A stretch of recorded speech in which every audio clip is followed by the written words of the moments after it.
ሌሊት ነው። ከተማው በከባድ እንቅልፍ ውስጥ ናት።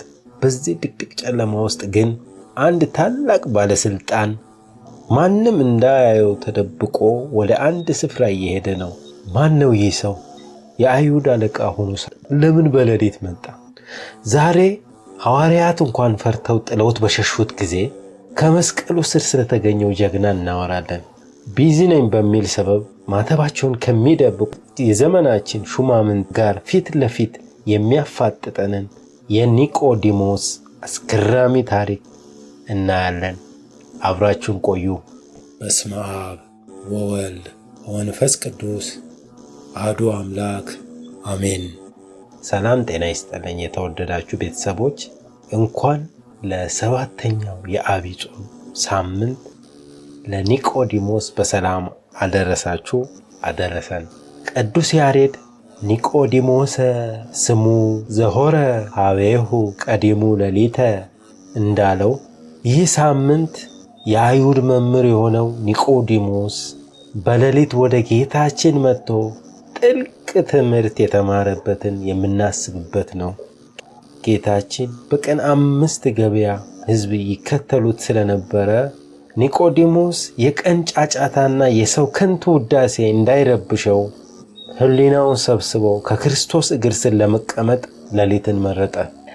ጠቢቡ ሰለሞን መኃልየ ምዕራፍ 3 ቁጥር 1 ላይ ሌሊት በምንጣፌ ላይ ነፍሴ የወደደችውን ፈለግሁ እንዳለው ማለት ነው። ወንድም እህቶቼ፣ ኒቆዲሞስ የአይሁድ አለቃ ሆኖ ቀን በሥራ ሲደክም ውሎ ማታ ግን ቃለ እግዚአብሔር ለመማር ጊዜ አላጣም። ዛሬ ሹማምንቱንና ተራውን ሰው ለምን አትማርም፣ ለምን ቤተ ክርስቲያን አትመጣም ስንለው መልሱ አንድ ነው። ሥራ በዝቶብኛል፣ ቢዚ ነኝ። እስኪ እውነት እንነጋገር። በእውኑ የእኛ ሥራ ከኒቆዲሞስ ይበልጣልን? ወይስ አገር ከሚያስተዳድረው ከንጉሥ ዳዊት አሊያም ውቅር አብያተ ክርስቲያን ካነጸው ከቅዱስ ላሊበላ በላይ ሰርተን ነው? ሰበብ እያበዛን ነው። ዛሬ ሥልጣን ሲገኝ ከቤተ ክርስቲያን መሸሽ ብቻ ሳይሆን ክርስቲያን ሆኖ መታየት እንኳን የሚያስፈራቸው የልብ እምነት ይበቃል ብለው ማተባቸውን የሚፈቱ ወይም በሀበል የሚቀይሩ ሰዎች ሞልተዋል። ከአምላካችን ርቀን በእውነት ወዴት እንሄዳለን? በሌሊት መከራውን ታክሶ ቃሉን የተማረው ኒቆዲሞስ የመጨረሻ ክብሩ ምን እንደሆነ ታውቃላችሁ? የክርስቶስ የመከራ ቀን ሲደርስ ሐዋርያት እንኳን ፈርተው ጥለውት በሸሹት ጊዜ ኒቆዲሞስ ከመስቀሉ ስር ተገኘ። ቅድስት ሥጋው ከቅድስት ነፍሱ ስትለይ ሄዶ ጲላጦስን አስፈቅዶ ከመስቀል አውርዶ ሥጋውን ለመገነዝ በቃ። የድንግል ማርያምን እንባ አበሰ። እናንተስ ዛሬ ክርስቶስን ልትገንዙ ትሻላችሁ? እምነታችን በሚሰደብበት በዚህ ዘመን ዳግመኛ ጌታን ሊሰቅሉ በሚሹበት ሰዓት ከመስቀሉ ስር የሚገኝ ኒቆዲሞስ ቤተ ክርስቲያን ትፈልጋለች። የዓለም ውጣ ውረድ ወይም የሥልጣን ክብር ከፈጣሪያችሁ አያርቃችሁ።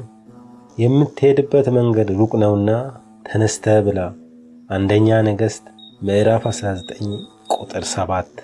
ጊዜ እያለን ከእንቅልፋችን ቀንሰን የሕይወትን ቃል እንመገብ። አምላካችን ከመስቀሉ ስር ጸንተን እንድንኖር ይርዳን። በፍቃዱ ነኝ። ይህ ቪዲዮ ለሌሎች እንዲደርስ ላይክና ሼር ማድረግ እንዳትረሱ። እንዲህ አይነት ትምህርቶች እንዲደርሳችሁ ሰብስክራይብ አድርጉ።